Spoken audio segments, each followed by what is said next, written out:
So, um, Christmas time 2018, I reckon it was. You found out about this opportunity coming up.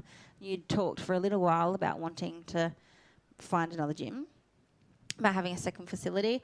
I personally didn't really think it was necessary. It was more sort of your dream to take on a second gym. And then, yeah, I reckon it was around November, December, this opportunity came up and we moved very quickly on it. And by January, we'd bought it.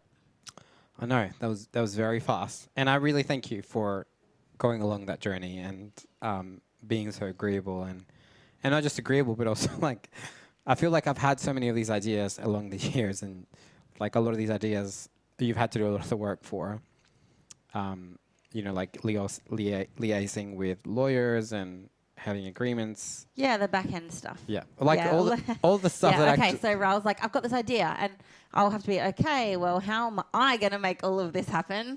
Because, yes, I do all the back end stuff. Yeah, and I think that's really important to mention because a lot of these things that I've done, I don't think I would have been able to do at all. I mean, I know I wouldn't be able to do without you at all, and sometimes, like, just having an idea isn't enough. Like, you need to have the know-how, or you need to have someone, like, in your team that can help you do a lot of those sort of things, which a lot of the time isn't the thing that gets very spoken about. Yeah, I know that, Raul, you tend to be the face of the operation, but without what I have to do on the back end, yeah, a lot of things probably wouldn't happen quite so seamlessly. I agree. So from there, we decided to take on this facility, and all of a sudden, we are running over 70 classes a week across 2 gyms. So at that point, we are extremely grateful to have the number of staff that we do because now they're stretched between Holden Hill and Marston. And for a little bit there, I didn't coach any classes. You still did some? Yeah, well, I don't know that I was doing much at Holden Hill. I was going to Marston a few times a week. Yeah, twice a week? Yeah, I don't really remember. Yeah. Still not a lot, though. Like, I think I was doing the kids' class at Holden Hill, but I mean, I haven't been doing many adults classes at Holden Hill for a long time. But yeah, I was doing a bit more at the second facility. All the while still with my full-time job and the other business I was running. I know. And this comes into the other thing. Like, you've done a lot more, and I'm not sure everybody fully understands everything you've had on your plate this entire time. Yeah, I guess I would. So let's explain So I find it really hard to empathize with people when they tell me their goals and then they show me how little they work for them. And one of the reasons why I have sometimes I struggle to give people empathy with those things is because, like, you and I have both been people who would get up at 5 or 6 a.m. and literally not get home till 8 or 9 p.m. every day of the week. Mm-hmm. And we did that for so many, like, I'm not, like, year after year after year after year. Like, and I don't, like, after you do that for so long, like, you just realize it's like, oh, like, success just takes hard work. Like, well, then it seems totally normal. And then you look at the average person who just works during the day and then goes home, and it's hard to fathom doing that. It is so completely normal, but we've got to the point where it's normal for us to do 12-hour days every day. Like, what's having a life? Yeah, and I think a lot of it was because we really enjoyed what we did, and all our friends were here, and we had each other. And we had each other. That was probably the significant difference. But that all changed. Yeah. And before we get into maybe the sadder part of the story, we bought 292, the other gym, when it was failing. He was not doing very well. The old owner was just run down. Yeah. Yeah, I think, like, we were lucky enough to have coaches to help with our classes. He did most of it on his own. He had a family life that was suffering. Yeah, and this is nothing bad on him, but, like, I think the gym did a profit of... Oh, I don't know, but I just think that, like, he wouldn't have been able to afford to pay staff in the end because, yeah, he wasn't profiting enough from it. And, I've always had faith in your ability, and you've always thought that you could turn that around. So we went into it knowing that it's struggling a little bit, but we can turn it around. and that we did. How long did it take us to turn it around? Not long. Like 3 months. Yeah, not long at all. And that was pretty incredible. And I remember having that moment, like in my head, I had a light bulb moment of like, we could buy so many more gyms, because we realized like there's a formula, like, because we had taken like 7 years to realize how to get new members in, how to sign them up, how to do that like in volume, how much money you actually needed to spend in ads and all that sort of stuff. And once you have the idea of like, oh, this is what it costs, like, or this is what it takes, or this is the effort you need, then you can do it. And then we did it, and it was like this big light bulb moment. And then I was like, oh, we need to find like another CrossFit gym to buy now and keep expanding the empire. But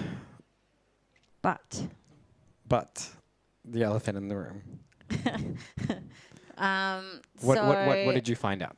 I'll let you say. Then you can be as truthful as you like, obviously. Okay, so we opened the business. We took over the business in January, and by April, our marriage had fallen apart.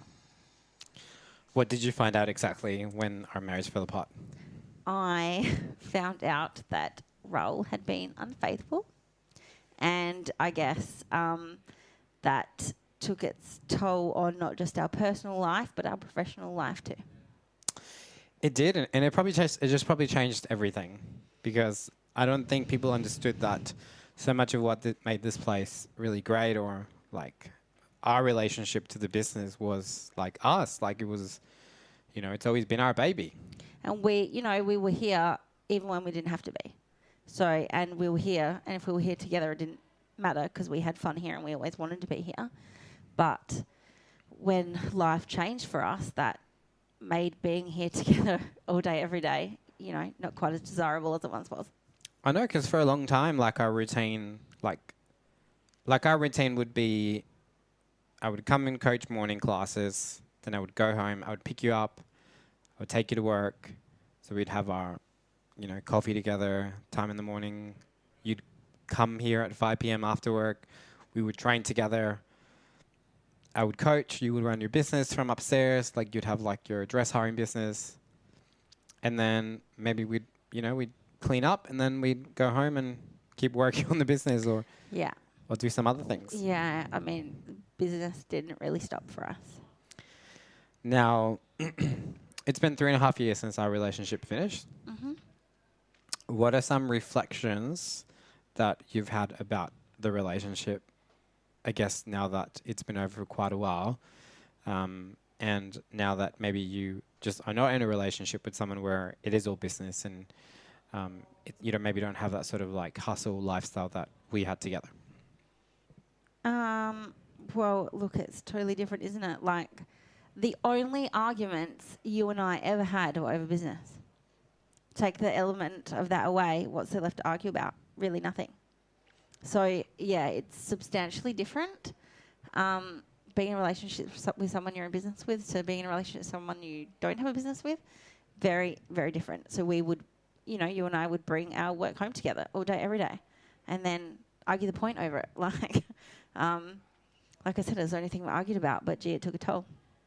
It did. It definitely did. What are things that what are some things that you think you would have done differently?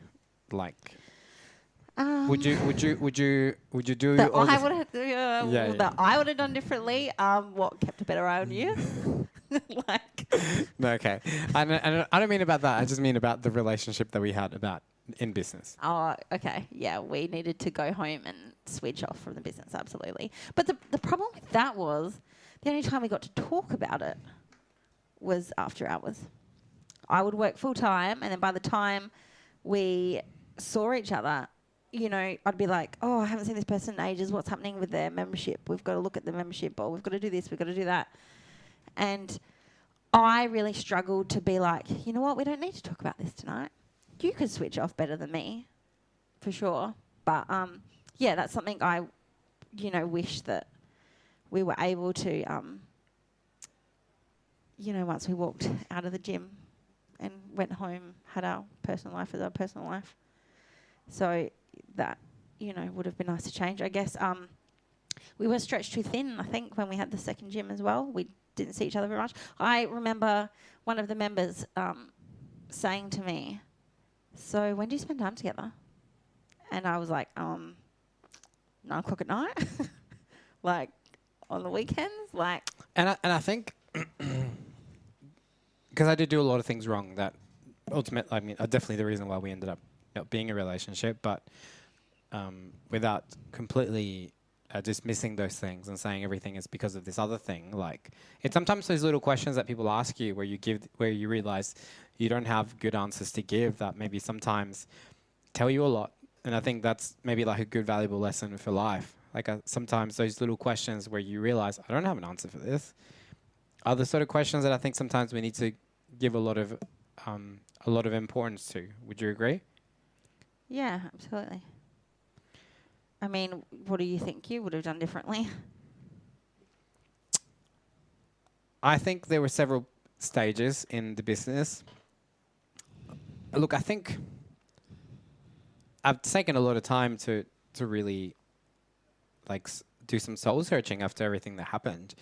And to anyone listening who doesn't know what happened, like I had multiple affairs and I cheated on you a lot, and I had to really search like why did I do that? Because at the same time, like I've always like I had a lot of love for you, I have a lot of love for you, and there were not things that I did because I wanted to harm you or wanted to do against you in any sort of way. And I found it really hard to fully understand why I did a lot of those things. But I think ultimately, I think I was just trying to search for not happiness, but I think I was just constantly in search of something. And I think for myself, one of the things that I should have done was just maybe learn to appreciate a lot of what I had. And I don't think I took enough of those moments to... Yeah, I think that you thought that you needed that second gym, that was really important to you, and that was going to fill some sort of hole and tick some sort of box. And then we realised that actually we didn't really need that second gym, and that our efforts could have just been put into our primary gym. And this is, I guess, and this is the other thing, like, it took me, for years you would tell me, like, you make really good money, and I would be like, no, I don't, because I wanted to be a millionaire. Do you know what I mean? And then it wasn't until like... I'd always have to say to you, like, no gym owner earns full-time wages off of owning the gym. It was just so rare.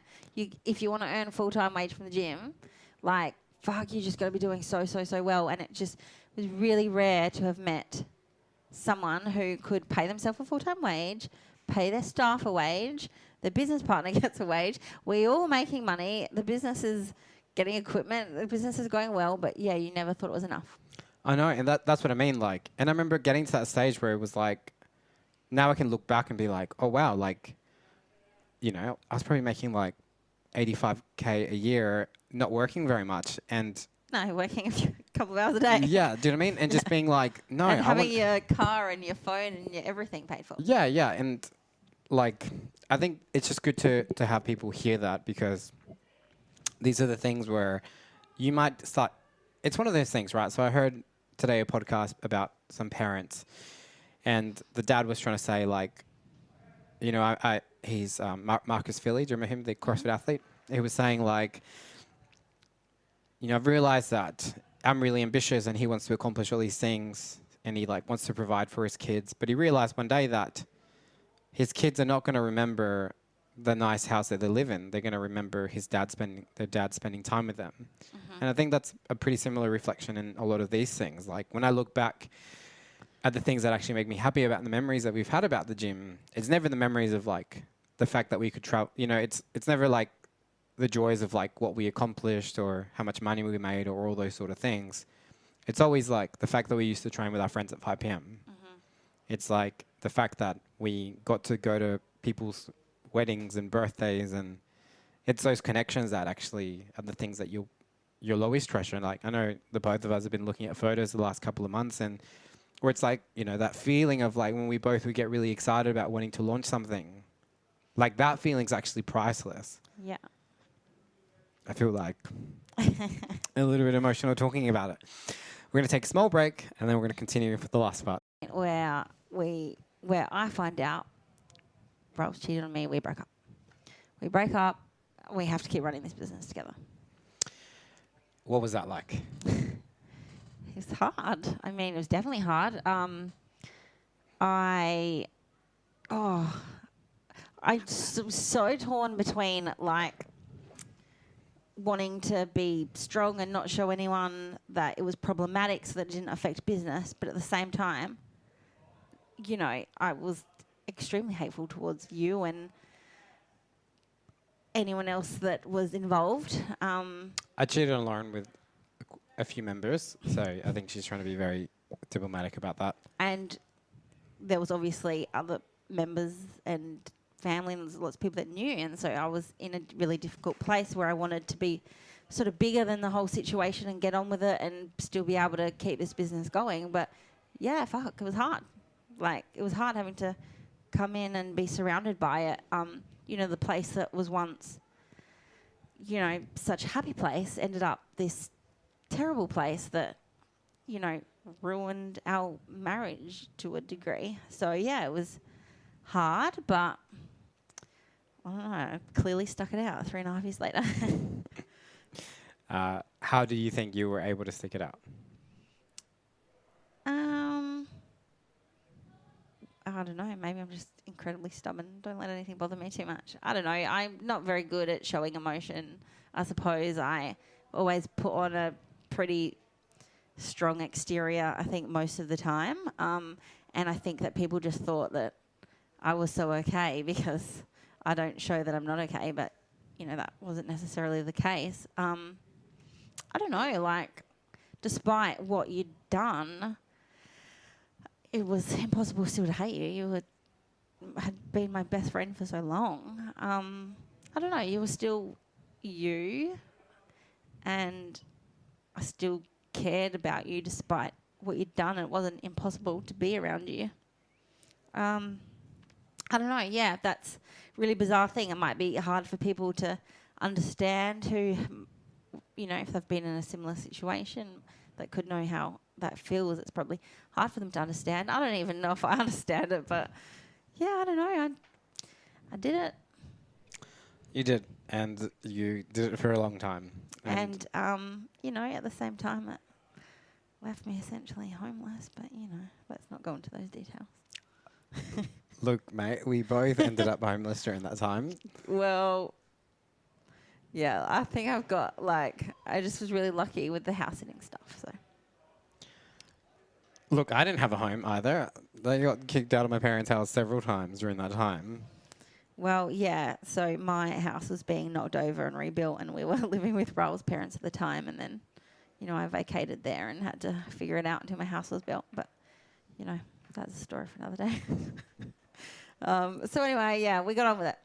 And here I we mean, are. we can talk about those, like... Oh, no one wants to hear that much of a sob story. You've just shared it. So let's just keep progressing. Okay. So obviously we had another gym, and it became really hard to give any of the gyms attention. I just wasn't okay after the breakup of our marriage. I just wasn't alright. I tried to commit suicide a few times, and I just wasn't in a very good, emotionally healthy spot. I did go and get lots of therapy, and was able to come through a lot of that. But yeah, it took me years to be in a good place. But with that came the cost of just both of the gyms not doing very well. Yeah, I think you didn't want to be here because of what you're going through. I didn't necessarily want to be here because my resentness, like, I guess I resented the place for what had happened, and being the result that happened from here. So it was really hard for us to put our everything into it still once that had happened. So yeah, I think that the success of the place started its downturn around then. And it became really hard to have two gyms. Then on top of that, COVID came, and it hit us probably like not a very good spot in our run of having two gyms. And we came to the decision, obviously due to COVID, to close up one of them. Yeah, well, we were forced to close. I think the gym closures were 10 weeks. We were closed for 10 weeks without the idea of what was going to happen next, when we were going to be able to open, and will we be able to open in the same capacity, you know, what the future was going to hold. our lease was coming to an end, and we made the tough decision not to, or to close 292 and not reopen once gyms were able to be open.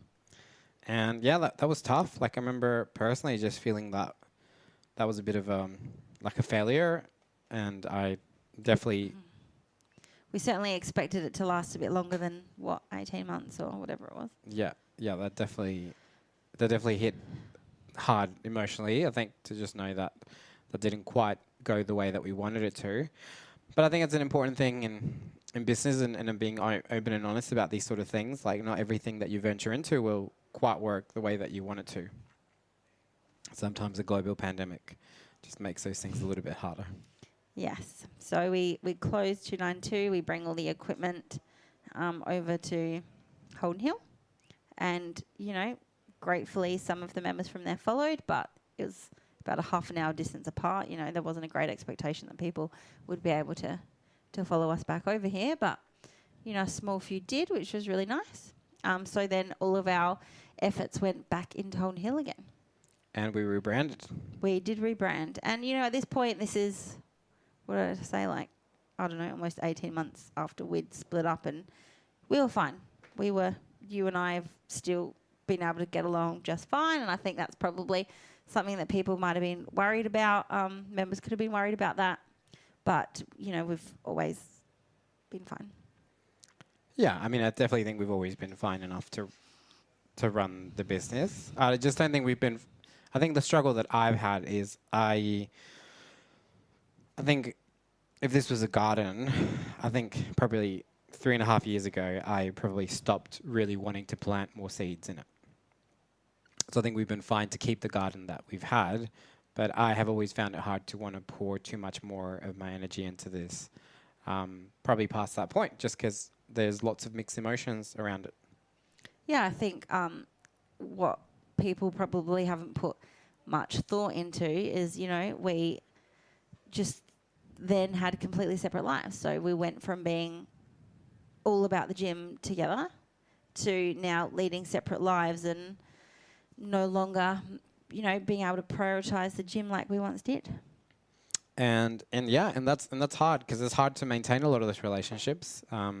When you have other relationships to maintain now, it's hard to, we both started getting hobbies outside of the gym. Like back in the day, CrossFit was our main hobby, and then, we both pursued other things. It just became... I think we just stopped being here a bit less. And eventually, maybe almost 12 months ago now, I think I personally just finally got to the end of how much I wanted to be able to give to this place, and I decided to throw in the towel for the first time, properly. Yeah, I think that you just finally decided you needed something more than the four walls of this gym. So you started working elsewhere full time.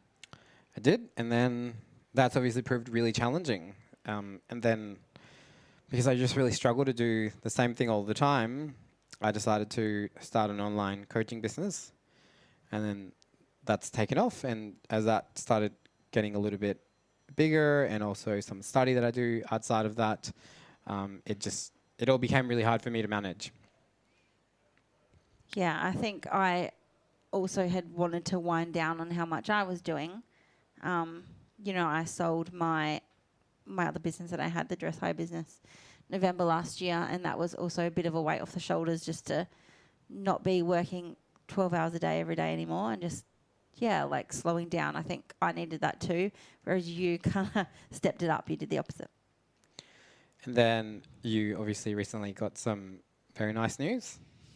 Yes, so I am pregnant, and so I again have wanted to slow down things a little bit more for myself, knowing I need to wind down in a few months. I wouldn't have been able to be here and helping in the same capacity. I wouldn't be able to coach, and it would be limited time behind the computer working on the business. So I knew that my time was going to need to be focused somewhere else. My priorities were certainly changing. So having a baby is going to take up a lot of my time. So I knew that I'd really struggle with what I could still do for the gym. Yeah. For, at least a few months. Yeah, for sure. And I guess that eventually leads us to the point where we find some suitable buyers who Yeah, become I guess we knew we wanted to sell the gym. We'd been trying to advertise it, but not very hard. We'd sort of had it up for sale, but not working that hard at it because still in a little bit of two minds, I think, about whether or not we really wanted to do it. But, time went on a little bit more and and also some other things that people maybe don't understand is like only very recently actually got divorced. So, I think quite a few different things finalizing just probably felt right for it to be the end of this chapter. Yeah, I think that part of getting on with our own personal lives meant that the gym needed to, wind up for us. And I think, obviously these last few weeks that people have found out that the gym is closing, a lot of people have lots of mixed emotions about that, and it's obviously a space that they've really enjoyed and will continue on. And I'm not sure 100% people fully understand that, like, the gym will still be here, like most of the members will still be here. But I just really want people to understand that, like our time with it really had come to an end, and our time with it had come to an end a long time ago. Yeah. I just think that I hope that I can say we're just really good at putting on a face, but really, like, we have had the break away from this place quite a while ago. And I think that deep down, most of the members will be able to acknowledge that. They'll realise that they would have noticed our heart not be in it to the same degree it was, a few years ago, before, so much changed. But, yeah, I think that a lot of people can acknowledge now that they would have noticed us sort of pulling away a little bit. And I think for us, acknowledging in ourselves that we're not putting in what we once were and we're wanting to turn that around. So for us, we wanted to keep the gym alive, but we just didn't think we could be the ones to do it anymore. I've tried to think about the right analogy, and I'm only going to give this analogy because I feel like I've been in this relationship in the past, and I'm going to try and reference, not like literally, but like this style of relationship. But I guess the gym in itself, not the people in it, not the members, but the gym, like our relationship to the gym, it's kind of like you're dating someone, and it just sort of felt like dating someone that you just didn't want to date anymore. Does that make sense? Yeah. Yeah, like you're just sticking it out, you're doing the thing. And you're sticking it out for the kids. You're sticking it out for the kids. Yeah. You're staying together for the kids. Yeah. But you just know deep down, you're like, I don't love this person anymore. Like, I don't want to be here. I don't want to do the date night thing. And you realize, maybe I'm just staying for the wrong reason. And eventually, I think we both realize that sticking for the kids, being the members, isn't the right thing because we're not putting in the effort that they deserve or they need. Yeah. And it doesn't, and I think people really struggle with that. Like, I still love being a coach, like, but I can't be 100 people's coaches, like, in the way that I used to be. And I can't, it's been a really long time. Like, it's just been such a long time that, yes, the passion for the coaching, like, has always been there, but it's worn thin. Yeah. Those 4:50 a.m. starts eventually wear on you.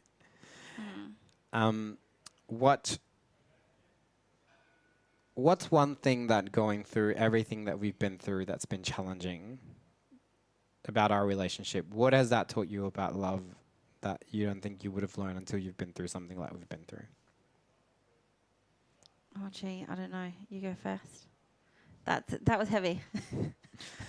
I guess to me, and I like to share this, and as you know, I have been writing a book for the last 3.5 years about relationships just because I really fucked up and I wanted to find out why I did that.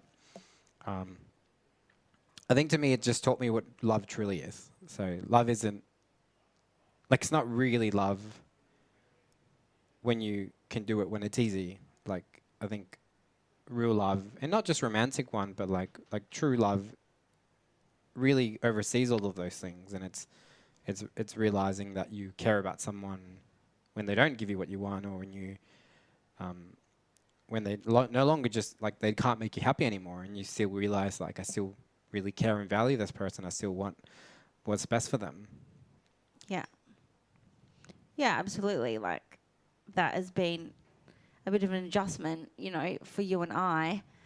We've been able to maintain this great friendship, not just a business relationship, but a friendship as well. That's, you know, been really, really valuable the whole time. And like, you can't just, you know, just because it didn't work out one way, it doesn't mean it can't work out another way. But yeah, I think it's just valuing, working out what's important to you, learning how to prioritize. I've definitely learned that lesson. Thank you to everyone who's listened to today's podcast. And thank you to everyone who's ever been a member at our gym, who's ever given us a chance to coach them, who's ever been a part of our crew. We've gone through so many crews in the 10 years. Yeah. And I really hope people know that, if it hadn't been for this woman in front of me, I know that I couldn't have done it. I think the biggest thing that Lauren has given me over the years is just like, I think something that you gave me that's priceless is I've always believed in myself, but I think you believed in me in such a wouldn't even blink an eye kind of way. Yeah, like, I mean, I don't really hesitate. You know, I might raise an eyebrow at some of your ideas, but yep, if it's what you want to do, make it happen, because I have every faith that, you know, you're going to give it your all and you've made the right decision and you feel so passionately about things, it's easy to believe you, you know? Yeah, and I think it's really important because I think people need people like that in their lives. Because just like as coaches, we give people belief in themselves when they're trying to do a movement and they haven't been able to. I think that's a lot of what you gave me. So whether you know it or not, you were my coach in a lot of these sort of things. So I thank you. Yeah. Well, like I said, you really talk a good talk. You're very like passionate, you're goal driven, and yeah, it's hard to say no to that. So yeah, I always want to kind of lift that up. Thank you. Thank you to everyone who's tuned in today for the first RXD show episode. This has been Lauren Melville. Yes. Serial entrepreneur. Yeah, well, I have definitely taken on lots of different things over the years. I always thought that you were the one that led me to business. And then I remembered, well, no, I was waxing and tinting before that. I was selling Tupperware before that. It wasn't just necessarily you that brought me into business. So, yeah, serial entrepreneur. Yeah, maybe. And, who knows what the future holds for both of us. But I wish both of us lots of success. Yes, thank you. All right. If you were tuning in today, thank you for watching today's show. Make sure to tune into the next one. And this is the end of a chapter and the start of a new one. And if you've made it this far, thank you. All right. Bye. Bye.